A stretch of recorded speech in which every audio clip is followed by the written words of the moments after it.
Good morning. Just a couple of notices, same as last week. If you were here last week, then you might remember, and if you weren't here, then you won't, will you? So, the main thing is church meeting next week. That's the main thing we need to talk about. So if you can have a think, it's going to be all during the service. So that's what it's going to be, because it's really important that what we decide, because that's worship. We're coming to worship God, and what we do should be our worship as well, shouldn't it? So if you can keep having a think about what you want to bring, it's not going to be all it's got to be everybody joining in, you know. So have a think. If you're thinking, I'm just thinking, some people might not like to speak out.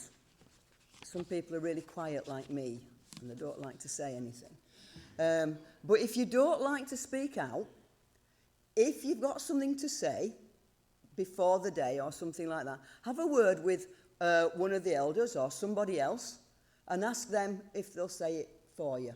That's not you're not going to say so-and-so don't want to talk, but we can another idea that we can bring forward. Is that making any sense to everybody? Am I making sense there? So if you don't think, you don't want to speak out in front of everyone, that's absolutely fine. Just ask somebody else, and we can make sure that your thoughts and your concerns and your ideas are brought forward. Okay? We don't want anybody to not have a say just because you don't feel that you want to speak out in that. So if we can just have a think about that for next week, please. That's really, really important. And just the other point that I wanted to bring up again is just reiterate about the mask wearing. We are saying that if you're coming in and you're moving about, please wear your mask. While you're seated, you can take it off if you want, that's fine. But if you're moving about, or definitely when you're singing, please wear your mask. So that's all we've got to say, really, just this morning, if that's all right. Okay? Yeah?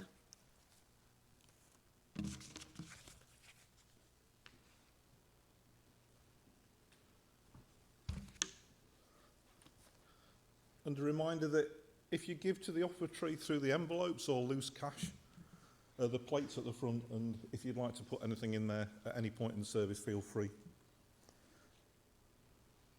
Myself and Rachel stumbled over a home makeover program a few months ago, and we've watched quite a few of them, and it's a bit different from some of the related shows that you see on TV.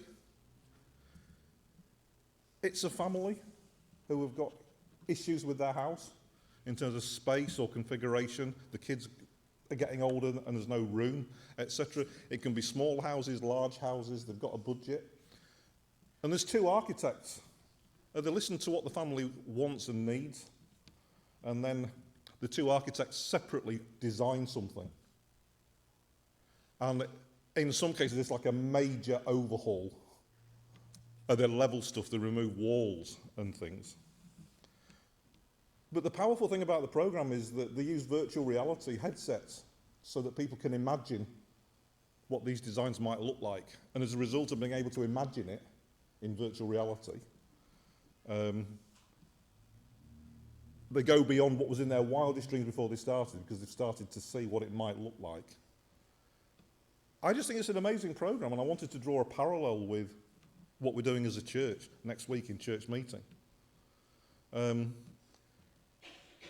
We're effectively saying that we're starting again, that we're reimagining what it means to be a church. And you might want to apply that to your life as an individual, as a disciple of Jesus, as a family, as a house.